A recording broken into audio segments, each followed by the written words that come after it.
I'm sorry, I'm being very funny. What are you doing? Are you flipping off the No, I was just saying me in general, not... Okay, intro It would time. be something. I'm not gonna talk. You can still look happy to be here. I'm sorry, it takes a lot of energy to focus on being quiet. Okay. Do you want to be off camera while I do No, the I can intro? do it. Are you sure? Yeah. Are you crying right now? We both are stalling. Okay. At least we're not stalling. A. But okay. What? Basic. What face should I be making? Am I interested? I would think so. But am I like, yes, Erica, please? It's not like fake like that. Start with saying my name's Erica. Do you want to say your own name? Oh God, so much pressure. And then that's where I would normally like edit and like cut to the next thing. Is this your like edit? You need a hand gesture. Hi guys, welcome back to my channel. My name is Erica. I'm Taylor. And today we are doing the rapid fire book tag. For those of you who have watched my past videos, you may be familiar a little bit with Taylor because I've mentioned her before. We have done some buddy reads together and she has been so kind to join me for this particular book tag because I thought it would be more fun to do it with another person than for me to just answer these questions by myself. So the original tag was done several years ago. Nobody actually tagged me. I just thought it would be fun to do, so here we are. The original tag is just a list of questions that are kind of like this or that questions that have to do with books and reading, and you were supposed to kind of go through and just answer them rapid fire. Because there are two of us, we're each going to answer each question because I think that's going to be more fun. And rather than just having the list of questions, I have written them all down on little strips and put them in this bowl. So how this will work is each of us will go back and forth and pick a question and then we will share our answers and then we'll just take turns. Okay, yeah. Are you gonna go first? Yes. Is that what this is? Yes, that was my decision to go first. Taylor's going first. All right. Our first question is a series or a standalone? I've always been a very big series fan, but as I've gotten older, I think I started to prefer a standalone just because of commitment in terms of time. Like I don't necessarily want to, like I've talked to you about the House of Night books and how there's like 16 of them. I might be exaggerating, but it does seem like that. When I was like 15, that sounded amazing. Yes. Now as a not 15-year-old, it just sounds super overwhelming. And so I think as I've gotten older, I prefer a standalone. I think I'm kind of in the same boat. Like a lot of the books I remember liking a lot when I was a teenager were like those typical like fantasy or like dystopian series that kind of went on forever. And now, especially having gone through college and being an English major, usually we're like studying standalones essentially. Like we're not studying series of books. You and I are starting a series together. You've already read the first book. Yes. But I'm gonna Have you decided you're gonna read it? I'm gonna read it. I think that would be our perfect next buddy read. Do you guys want to know what the book is? Okay, so this one is not necessarily controversial, but maybe like polarizing. Like people either really like this series and are like huge fans of this author, or they're not. But I really liked it and I just finished it, so I'm very excited about it, and that is A Court of Thorns and Roses by Sarah J. Maas. Okay, next question. Ooh, paperback or hardback? You go first. I went first. Oh, paperback. Paperback? I think I like the aesthetic of a hardback. Yes. But as far as actually reading the physical book, paperback.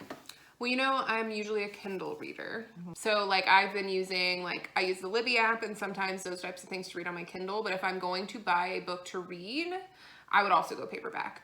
But if it's a book that I like really liked and I want it on my shelf for like an aesthetic, I think every hardback book I own, I originally had in paperback. And I bought the hard copy for my shelf. Or I've been given a hard copy book. I don't know if I've ever actually purchased a hard copy book as a first read. Well, I have if it's one that I'm like anticipating. Oh, like highly anticipating. Like if it's brand new and just come out. That's why like my Harry Potter books start paperback and then by the end they're all hardback. Yeah. I'm like reading it right away. I do think all my Harry Potter books are hardback. Yeah. Is it my turn? It is your turn. I'm so What is a movie slash TV show you preferred to its book? Okay, so I have an answer, but I would like to defend my answer. Okay. I prefer the Game of Thrones TV show to the book. There's just so much to keep track of. And I feel like, so I started reading the Game of Thrones series first, started reading it, couldn't finish it, and then watched the show and then went back and read the series. And I feel like it was much easier to read the series because I knew the characters. Having watched the show Yes, already. but I feel like reading it was just, again, like I guarantee if I would have read it in high school, you know, when you get obsessive about books and that is like your life. Yep. I'm sure if I read it in high school and I was like really, really focused, I probably could have gotten through it without the show.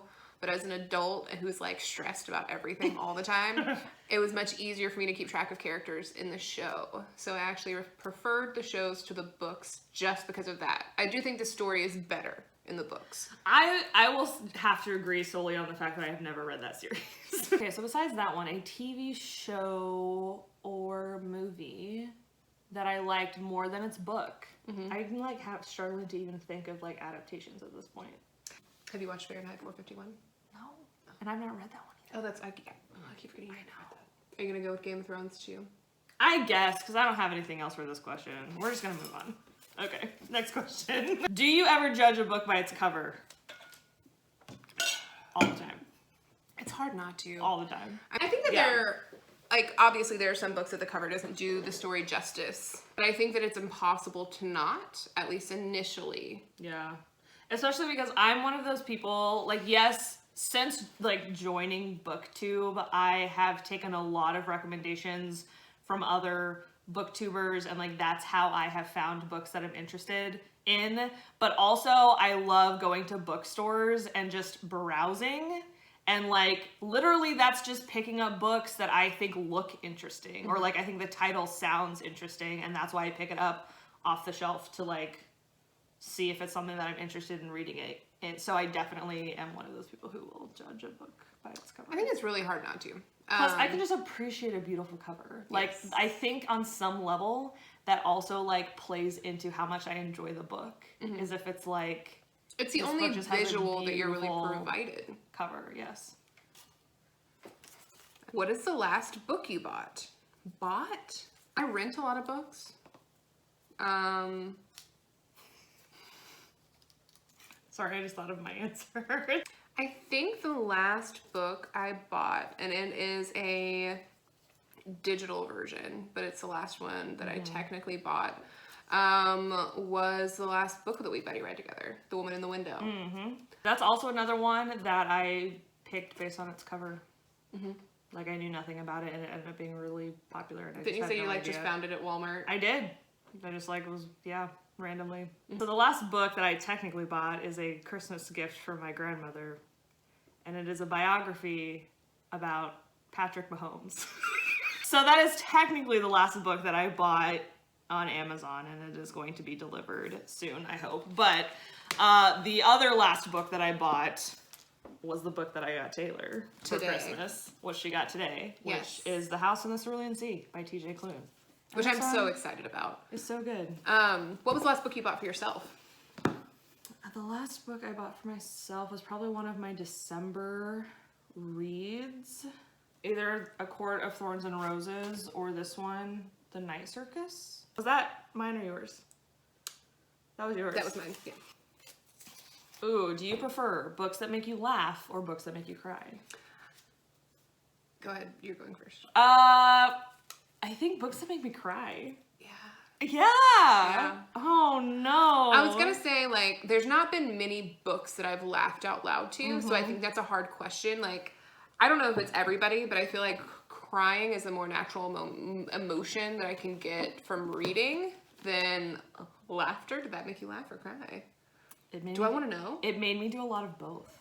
Oh, really? Yeah. I think the last book that I, like, laughed out loud to was An Abundance of Catherines by John Green.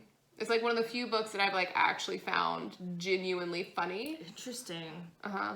I've not read that Especially one. because the book that I read prior to that by John Green, The Fault in Our Stars. So what's interesting is that so many of the booktubers that I watch, like, part of how they determine if a book is like a 5-star read for them is like if it can make them cry, because they like aren't criers. And so like if a book is like emotionally powerful enough to actually make them shed tears, then it's like, man, that was a good book. For me, it does not take a lot. No. At all. But I do think it's interesting because, like, if that's the basis, I think there is somewhat of an expectation for more emotion. Because it doesn't have to be sad to make you cry. It can just be heavily emotional. Yeah. Or very relatable. Right. Or, like, sometimes just a specific phrasing will get me emotional. Yeah. But I also don't read that much humor. Yeah.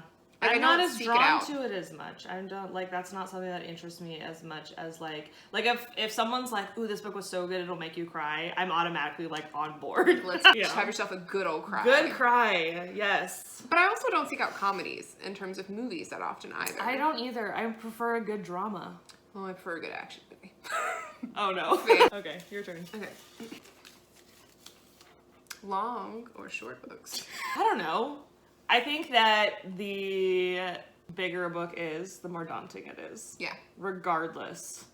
Yes. Or series. I will say that is one of the benefits of reading on a Kindle or other digital device is a lot of times when I get a book, I have no idea how long it is. Yeah. And so I've read books that if I would have seen them in the store, I would have never read. Yeah. Like I had the undertaking of reading The Stand, unabridged. It was like 1,700 pages. Yeah. I would have never signed that contract. Right. Had you known. Had I known how big it was. But it ended up being like one of my favorite books of all time. The honest answer for me for this question is it depends on like the writing. Yeah. There are some books that are super short and I feel like they've conveyed an entire message. And there's other books that are super long that I feel like just drug on for the sake of dragging on. That is also true. For me, also, I am so drawn to character-driven stories. Like, I have to care about the characters. I want to see them develop. I want to see their relationships. So, like, usually that can be done more if it's a longer book. Like, you get more time with that character versus a shorter book. The author has the challenge of, like, creating all that development in a shorter amount of time. Yeah. I was gonna ask what the biggest book on your shelf is that you... Physical book? Yeah. I have a book that is a collection of the first 3 Anne Rice books in the Vampire Chronicles. So it's Interview with the Vampire Lestat, and Queen of the Damned, I think are the 3 that are in it. Mine would either be Harry Potter. Let's be honest. It's this one. It's this one. It's this one. Which should not be surprising that it is Hamilton. Hamilton! So, yeah, this is the biography of Alexander Hamilton that inspired the musical Hamilton, and... You're a fan of Hamilton, right? Just a little bit. And that's the only reason why I bought this book. I would never in my whole life buy this book if it wasn't the inspiration for a musical that I loved. Well, even going back to judging a book by its cover, this is not a cover that would jump out at me. No, I would never pick this up. Okay, next book. Audiobooks, yes or no? Yes. Yes. Yes. Hard yes. Yes. There was a time I was one of those people where I was like, if you listen to it on audiobook, did you really read it? I will say, like, when I'm reading it on paper, I remember it a lot better. Versus if I listen to it. And I am more critical when I read it than when I'm listening to it. But I don't think that they're, like, the stigma of, like, audio, like you were talking about, like that whole idea. I think that turns a lot of people away from reading for pleasure. But I 100% recommend an audiobook. They're great for car rides. They're great for like cleaning the house. Like I've gotten to where I rarely listen to music in the car. I'll listen to an audiobook or listen to like a podcast anytime I'm cleaning, doing stuff around the house. It helps you to read things so much faster because you're able to do other things while you're listening to the story. And like in a lot of other people that I've seen on BookTube, I have fallen into switching back and forth. So like I'll start a book physically and then like I have to get up and like do stuff. So I'll switch and I'll turn on the audiobook wherever I left off in the physical version. And then usually like if I have the time to sit down or if I've gotten to a really good part where like I want to experience this, like actually physically reading it, then I will like turn off the audiobook, pick up the physical book, find wherever I'm supposed to be, and then continue with the physical. And I like to finish a book physically. Yeah. There's something satisfying about that. Yes, there's something satisfying about that. Next question. Oh yeah, it's me, isn't it? It is you. What is an underrated book you recommend?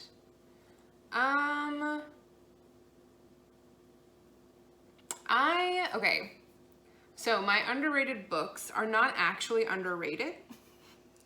They're just, I think, forgotten. Oh. Because like the movies were really, really good and the movies are really well known, but the author and the books are not, which I hate.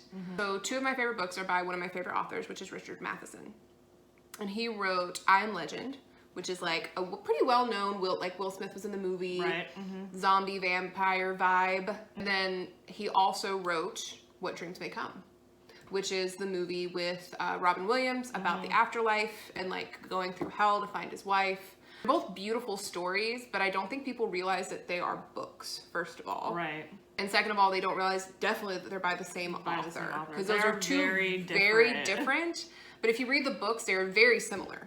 Interesting. Because he is a writer who focuses a lot on the actual science of science fiction, which I love. Because I was a science minor. You know your girl is not a huge fan of that. Whatever, tell me how it works, I'll believe you. Yeah. Even in I Am Legend, it describes in vivid detail the like flagella on the different types of bacterium, and like I think that is so cool, especially for like teenagers and stuff who are learning about that in science. Okay, to hear so this it reflected. is like the teacher coming out in you. I think because I love science, I love any book that can convince me of a science that's not real. Like use enough knowledge to make me believe it. I don't need that much convincing. Yeah, but they're not underrated as much as they are forgotten, but I would highly recommend his writing. What the heck am I gonna say? Okay, I don't know if this is necessarily underrated. This is Practical Magic by Alice Hoffman. And I think that I'm going to pick this book for this question basically because I knew that this was a movie. Have you seen this movie with Sandra Bullock and Nicole Kidman? If I have, it's been a very long time. Okay, so yeah, I remembered watching the movie and liking the movie and having zero idea that it was a book. And I was like, wait a minute, like, is this the same story of what I'm thinking? LSD just written on a page. Possibly. The book is very different from the movie. I know a lot of people like the movie. I don't know how many people have read or liked the book, but this is going to be my recommendation just because it was so different from the movie that I think that this is one that people should read and enjoy for its own sake. I liked the book more than I liked the movie. All right, did you go last? Or did I go last? I think you went. Okay. Ooh, used books or new books? New books. I'm such a book snob. I don't want a used book. I want my own new copy. I prefer the experience of shopping for a new book. I don't know.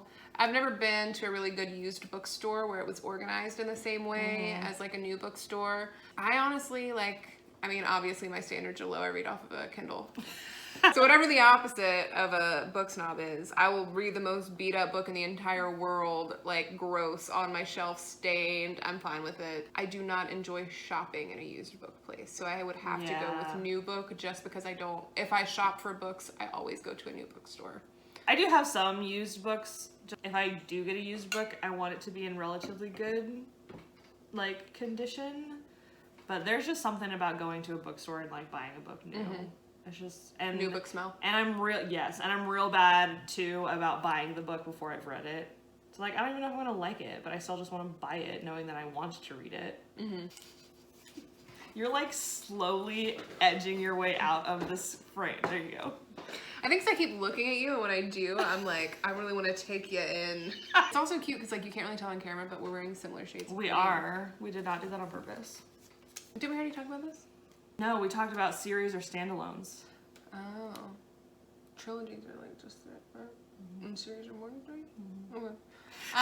So trilogies or series?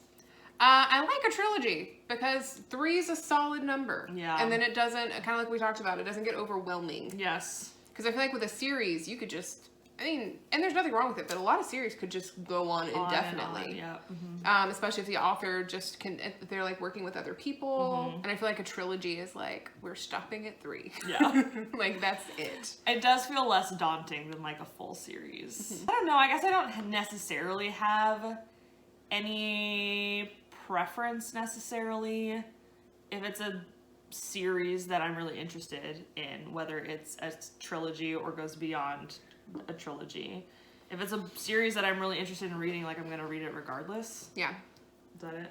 I think so. Okay. Next one. Oh, we just kind of talked about this one. It's slightly different. Used books, yes or no? Like, are you gonna get used books? Are you gonna read? I would read one. It's just, like I said, it's hard because most of the time when I don't think I've ever been to a dedicated used bookstore. Even like half price books? Is that a place in town? No, not where I Oh. live. Half price, it's like a chain.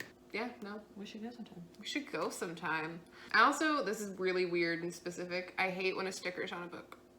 It drives me, like when they put one, when they put one like right here that's like bright red and it's like used. And it's like. Yes, that's true. That is true. That's we could tell by the bent sides, but that the spine was already used. bent. It was like, used. we got it. We don't need. Also, philosophical question, aren't all books used? I mean, they get flipped through by so many people on the shelf. How many other people have touched my book before I got to it and took it home? Yeah. Okay, your turn. Alright. What is the weirdest thing you've used as a bookmark? A slice of American cheese? What, like wrapped? Yes, it was wrapped. It was and wrapped. Was temporary, but it was like I was making sandwiches and I was like, I remember this just my mom made a thing out of it. Okay. But I was like reading this book and I was like, man, I want a sandwich. And so like in the middle of it, like I had my book open and I've never been the type of person who can keep up with a bookmark. Like that's just not me. Mm-hmm. And usually I'm a dog-eared person, but I was borrowing this book from somebody and I was like, well, I don't want to dog-ear somebody else's books. I mean, I can't make that choice for them. Right. And so like it was still in the wrapper and I was like making like a bologna sandwich and like trying to read while I was doing it.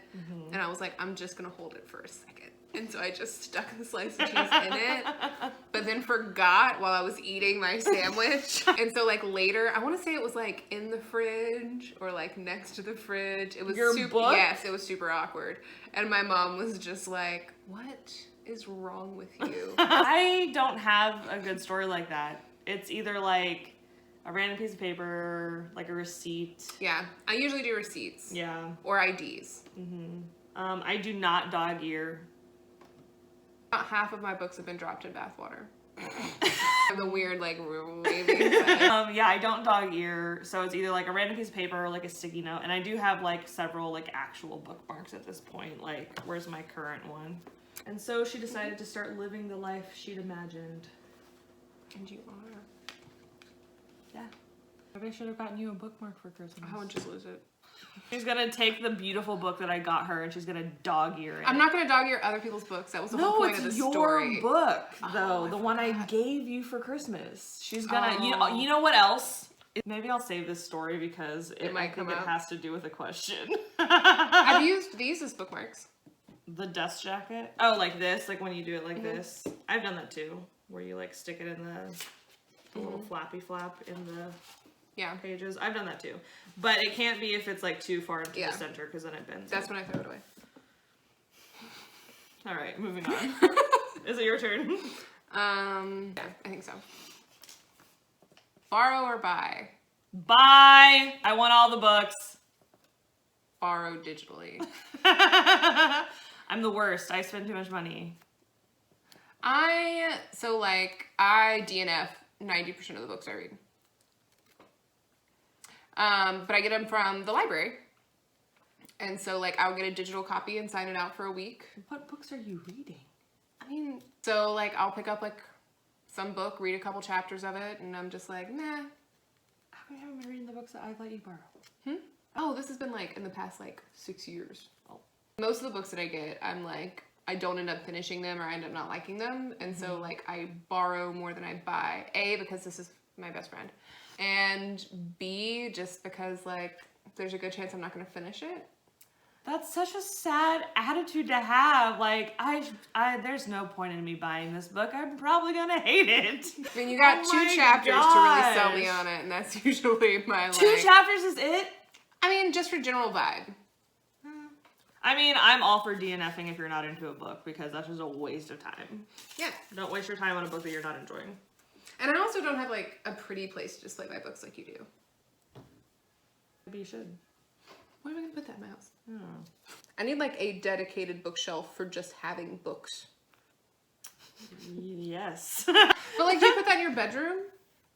I have in the past, yeah. Maybe I'll have like a shelf in my bedroom because that is where I most of the time if I'm reading, I'm either reading in my bath, in bed. Those are the main two places I read. I cannot read in bed anymore. No? I hate it so much. I will sit out here on the couch and read. Next question. Ooh, what are your top 3 genres? Can I guess yours? Yeah. Ooh, let's guess each other's. Okay. So I don't know much about dramas, so this is gonna be genres. So this is gonna be very entertaining. Okay, do you want to give me a rundown of like different genres? Yes. Okay. So you have mystery thriller. You have contemporary, which just means that it's like a realistic fiction that's happening like right now. Fantasy, science fiction, historical fiction, romance. Is that it? Memoir, biography, nonfiction, horror. Yeah, obviously that is not for me. Your tops are contemporary, romance, and historical fiction. Ooh, interesting. Yes. Although I wouldn't have said historical fiction. Really? I would have said fantasy. Really? I'm liking Do you feel like that's changed? So, yes. And romance. Romance for sure. Both of those are genres that I'm like jumping back into and really, really liking right now. What are yours? Fantasy, science fiction, horror? Did I get those 3 right? I like checking out with a book. Like I want to like check out of my daily stress. And I think as an anxious person, which is really weird, I think I like horror because it gives me a place to put my anxiety. Yeah. And so like that fear is like letting the anxious part of me run wild, but not about my own world. Right. So if I read something scary that's not about my life and I get to feeling anxious, I can put that anxiety away a lot easier. Yeah. Because it's not about me. Right. Like if That's it's interesting. Yeah. Yeah. I just don't like scary things. I don't know if it's an actual genre, but I would say like a subset is like just dystopian. Just as a That's concept. true. Dystopian. Yeah, I like dystopian. And I like mystery thriller. Like, I like what we've been reading. There's, like, that tension and mystery, and, like, it can be kind of spooky, but it's not, like, full-on horror. I don't know if I will ever pick up a full-on horror novel. There are a few out there that other booktubers have talked about that I am interested in, that maybe we'll have to buddy read sometime. Would you read a horror if we read it aloud together? Would that be easier? Yeah, that'd be fun. We should do it. We should Can I do pick it. No. Is it one that you've already read Yes. that you're thinking? Yes. What is it? It's not one that would be a realistic horror. Like, what do you think would be scarier? A realistic horror or a supernatural horror? Like, what concept is scarier to you? I almost think that a supernatural, like, not realistic horror is worse. But I don't know. You get into, like, ghosts and spirits and creatures and demons and stuff like that. And I'm just like, I don't know. In fantasy, it works. Uh-huh. But, like, in horror, I don't know if I would be down. Yeah. I know that there are some major, like, thriller, horror booktubers out there who, like, that is their genre and, like, they are all about that. And if a book doesn't scare them, then they don't like it. Mm-hmm. I don't need that. I don't need that. Are you one of those people? I mean... Like, you want it to scare yes. you? Why? Why do you want to cry? I don't know. Maybe we'll do like a sleepover and we'll read a scary book and then we'll have a sleepover so that way you don't have to go back and like sleep by yourself afterward. Aww, yeah, maybe we'll build like that. a big fort in my living room and like So is it gonna be shorter that we can read it all in like one sitting? Yeah. Or we can listen to the audiobook together. We did that with The Woman in the Window. Yeah, we pulled an all-nighter. And we finished The Woman in the Window together because we just wanted to finish it. Like a couple nerds. Alright, is it my turn? Is it your turn? Was that the top three three genres? Okay, so it's your turn. What is the last book you finished? This one for me. Mine was The Woman in the Window. The Woman in the Window. That was also good. The one we buddy read. Did I give it 5 out of 5? I think you gave it a 4. I think I gave it a 4, and I think that the reason why was because it was something we were able to predict. Yeah. Like I would say basically 4 predicted out of everything. 5 because A, we predicted some of it, but also we were very critically reading it together. We were picking apart every little thing because we were reading small sections, and then we would talk about that small section for like 3 hours. Yeah. It was good on lots of levels, and it was a very enjoyable experience. I think the one thing that sort of knocked it down was the fact that like by the time we got to the end, it was just kind of like, cool. Yeah. Like we saw all of that coming. Yeah. Which was satisfying in and of itself. Like there's something satisfying about being able to predict an ending, but also something not satisfying because you want to be able to be surprised. Yes. So I'll compare it to another book that you just read, The Silent Patient. Yes. And I would say the difference for me that makes it a 4 out of 5 is I want to go back and reread The Silent Patient. I do not want to go back and reread The Woman in the Window. Yes, that is also true. Okay, next question. Oh, interesting. Our world or a fictional world? Ooh, I feel like this is a twofold question because if you decide fictional world, you should have to pick which fictional world? Harry Potter. Really? I just know I'd be a muggle, so it's like, why? Why be in that world? No, like if you get to live in the fictional world, you are gonna be a wizard, duh.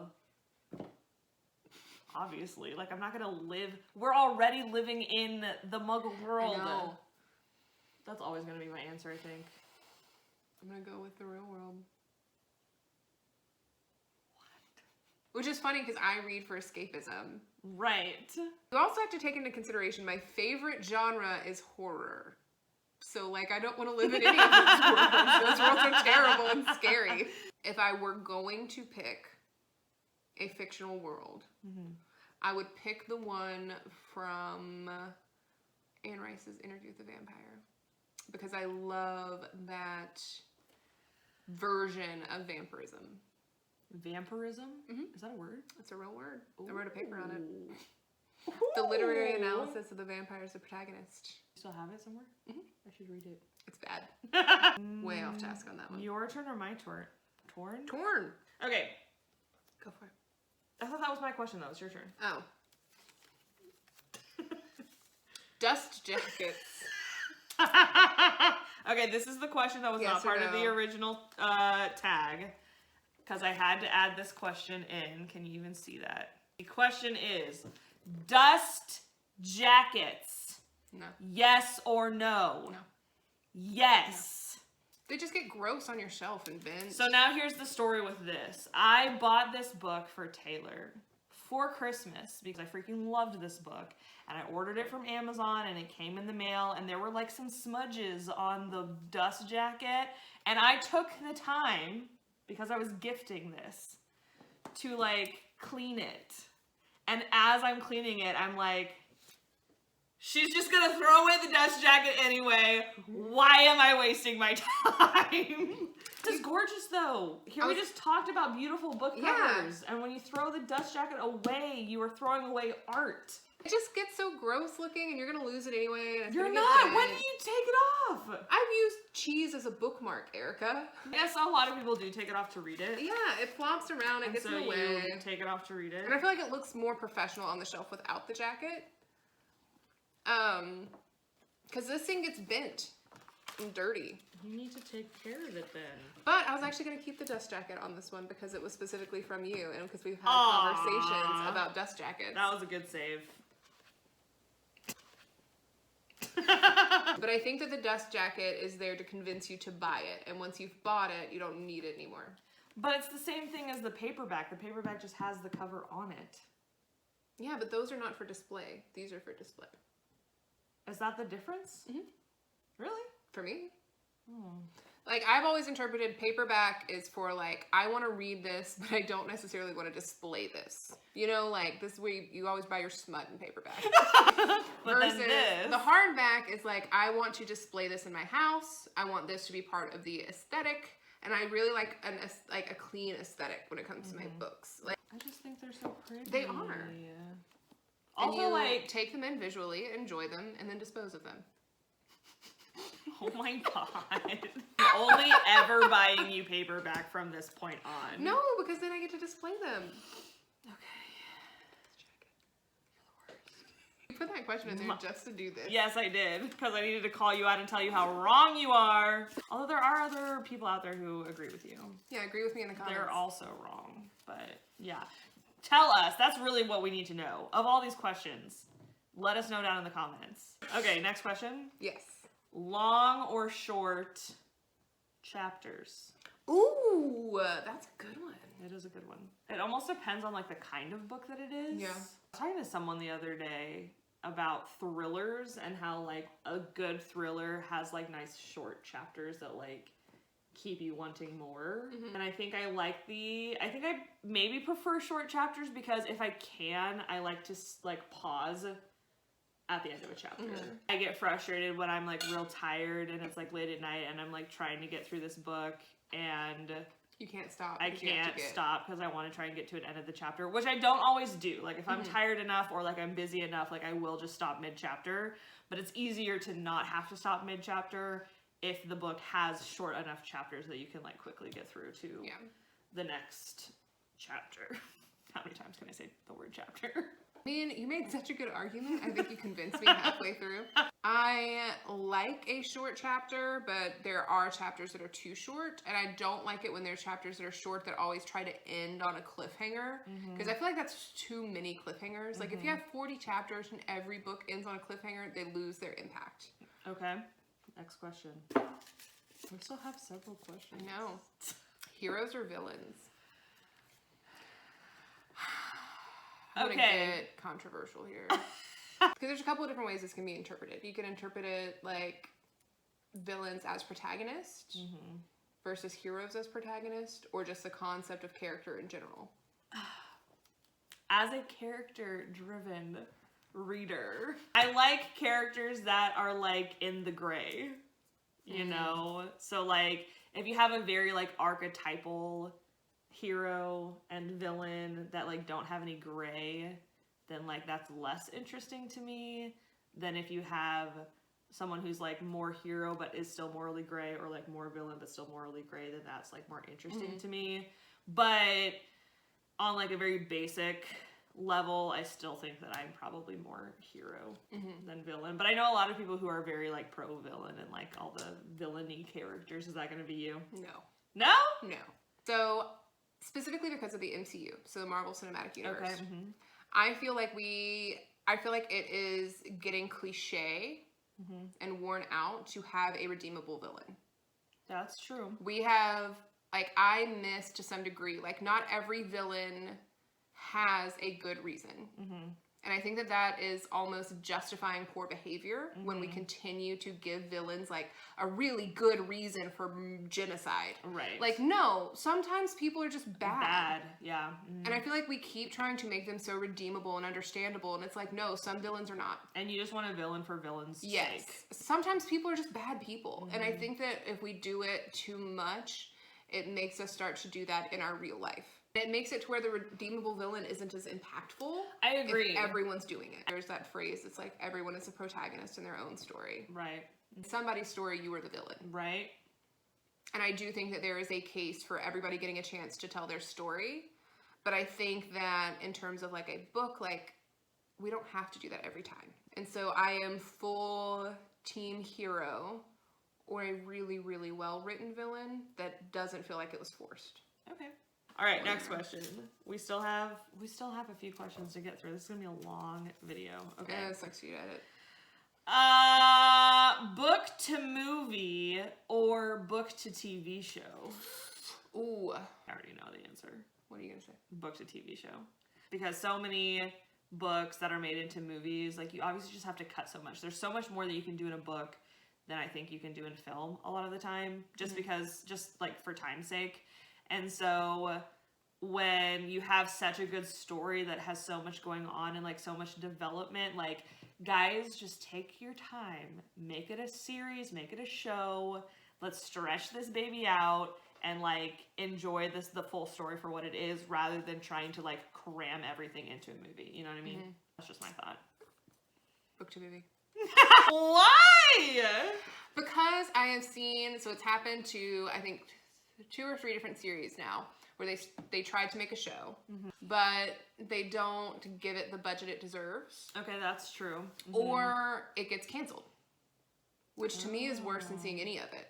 That's true. So I think a movie with a good budget, so you can just see it and enjoy it for what it is. That's true. Unless it's a series. Well, and then you just make multiple movies, I guess. I don't know. Yeah, you might be right. I'm not trying to Really? convince you. Really though? I think it just comes down to like, do you have the money to make this movie like and make it well? Yeah. Or And like how much commitment are you gonna have to do it? you have the budget and the commitment and the, you know, resources to make the story, to do the story justice? Yes. Like, whichever avenue is going to do the story justice, like, let's go with that one. All right. Online or in-store book shopping? In store. If I have the option and the books that I want are available, I'm gonna definitely go to the bookstore. And I like going to bookstores for no reason. Like I can go to a bookstore knowing like, okay, I'm gonna go in because I want to find this particular book, but I can also go into a bookstore without having any plans to buy anything because I just like going through and like existing in the bookstore. So I have a very strange question for you. Do you ever feel like you need to poop in a bookstore? Why is that the question? It's a thing. It's an actual thing. The smell of books triggers for people the need to go to the bathroom. That cannot be true. It's a real thing. Google it. Yeah. It has to do with like the feeling of settling in with a book. That Makes just you makes have to poop. Yeah. Well, god damn it. Because now every time I walk into a bookstore, I'm going to be like, do I have to poop? I don't know. Do I really have to poop or is it just the book smell making me poop? Yeah. Just ruined my bookstore experience. Yeah, I would say in store for a couple of reasons. One, because of what you said, like I will go to a bookstore just to exist in a bookstore. I love the feeling of walking around, looking at the books, the vibe, it's quiet. Yeah. The TBR that I put together for December had a lot of books that I did not already own. And so I could have very well just like ordered them all online and had them delivered to me. But no, I made my list and I went to the bookstore. I also think that for the most part, it's easier to support business by shopping in person than online. That is true.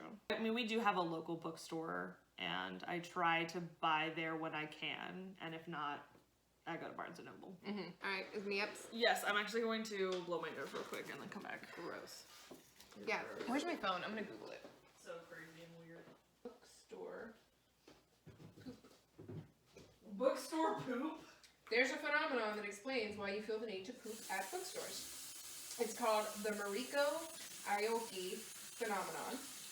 It could be caused by either the smell of paper or ink having a laxative effect, but they also say some people it's because of the association of reading on the toilet. Weird. And then the last one was the sensation of bending down to the posture of pooping so many times over and over again to look at books on the shelf that caused that reaction in your bowel.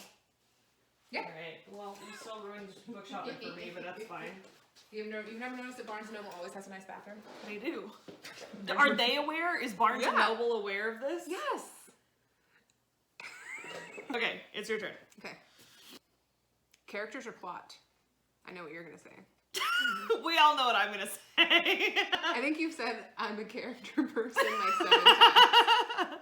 I live for good characters. Like, I don't need a lot of action. I just need good character building. So, characters for Plot.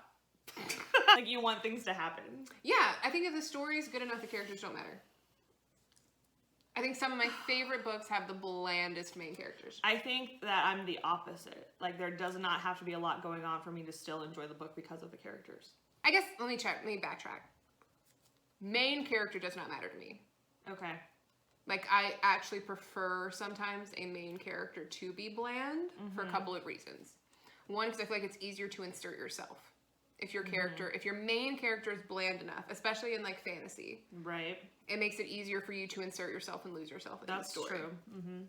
I do like a really, really well written, like side character rather than a well written main character. Interesting. I think just because I like to relate to the story. Because again, I read for escapism. So Right. I want to feel like I am in that world. I need to care about the characters though. Like if I am not connected to the characters, then I'm not going to care. That's true. I think there needs to be a balance. But I do think that I am more driven towards plot than I am characters. Like if it's a really, really good world that you've created, I can get by with some pretty hollow characters.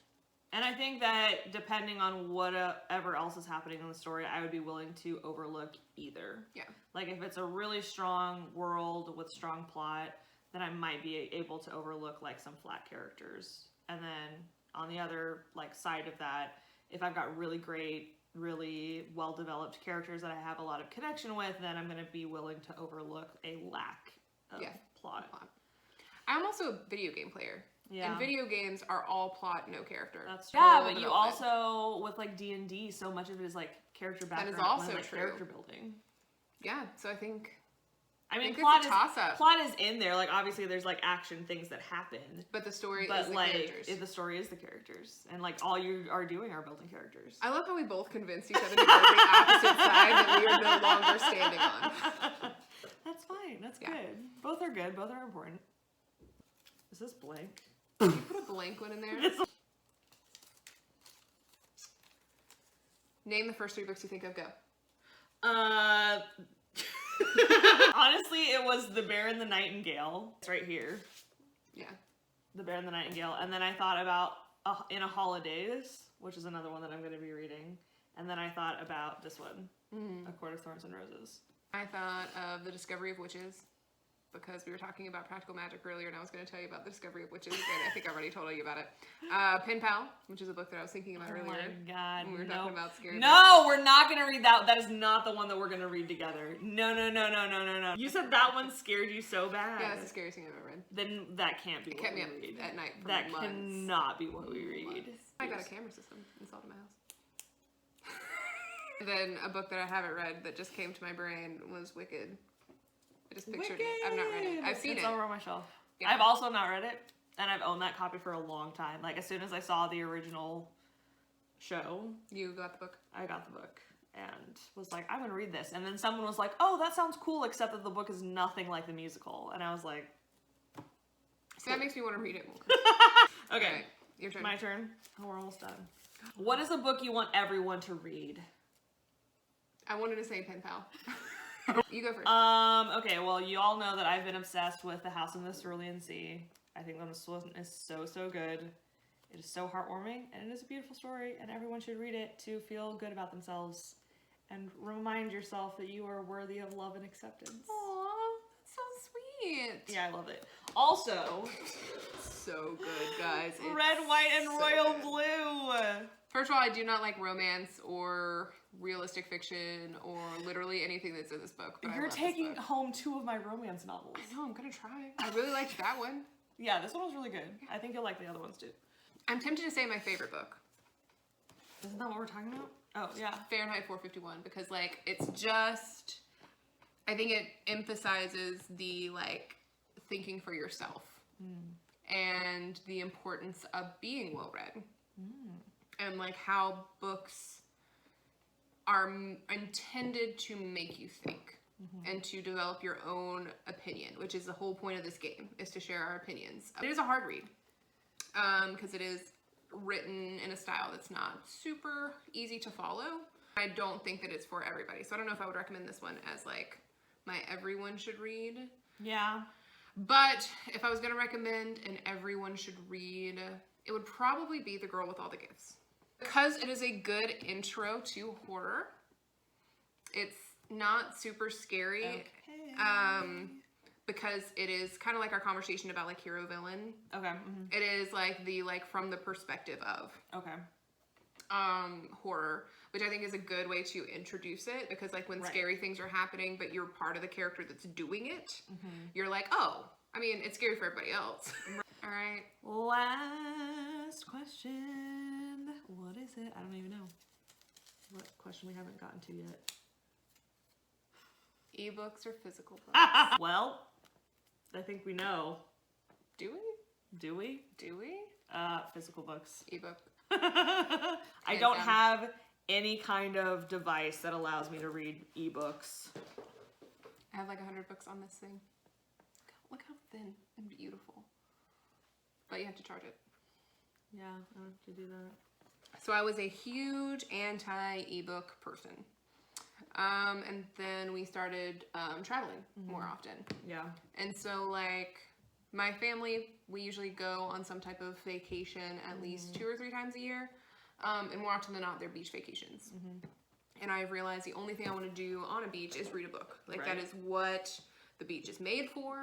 And that's what I like to do. I don't like to get in the water. I don't like any of those things, but I love sitting on a beach, listening to the ocean and the sounds around me, feeling the warmth, and just escaping into a terrifying dystopian novel.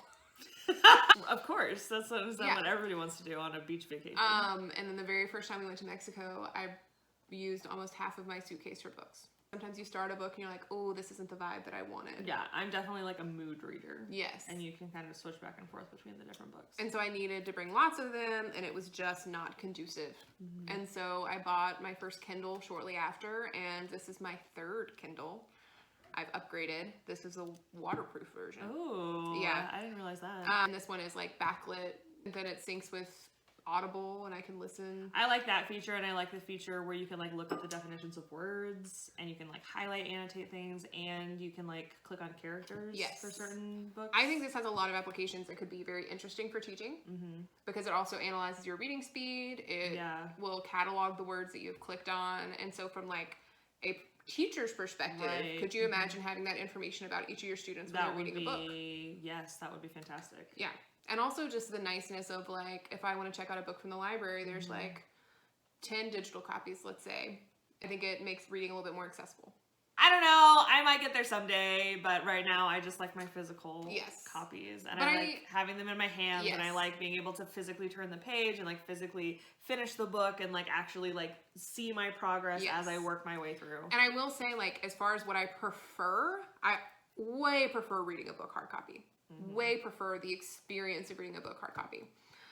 It's just the accessibility of an ebook. That's true. I don't think that there's anything that replaces this sensation, the smell, the feel, the like sound of turning the page. It's like so a very like all senses experience that I think is like never going to be fully replaced by anything digital.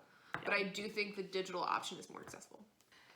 I would just, like, my fear would be, because if I get a book on Kindle and I really like it, or, like, if it has a really pretty cover, then, like, I like the idea of having a physical copy of it to, like, keep. Whereas if I got a book on Kindle, I don't know that I could justify also having a physical copy of it, necessarily. This is really random, but I want to change the book I recommend for everybody.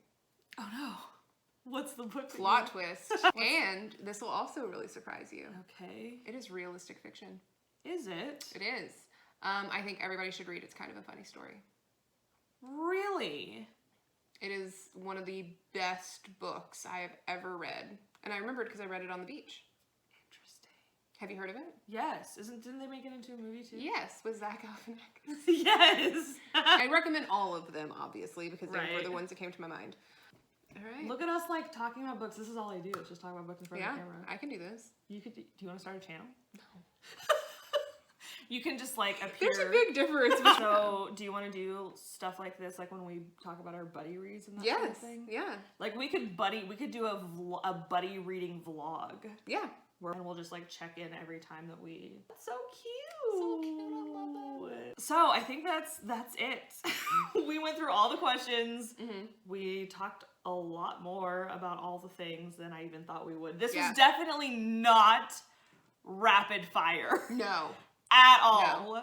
But thank you to the original creator of the rapid fire book tag, because I did use all those original questions, plus a few that I added in. So if you are interested in that original tag, I will go ahead and link that down in the description as well. If you have any additional thoughts about any of the things that we've talked about in this video, or any opinions about any of the things that we talked about in this video that you would like to share, we would love to hear from you, and you can leave those down in the comments. Thank you guys so much for watching this video, and we will see you in the next one. Bye, guys.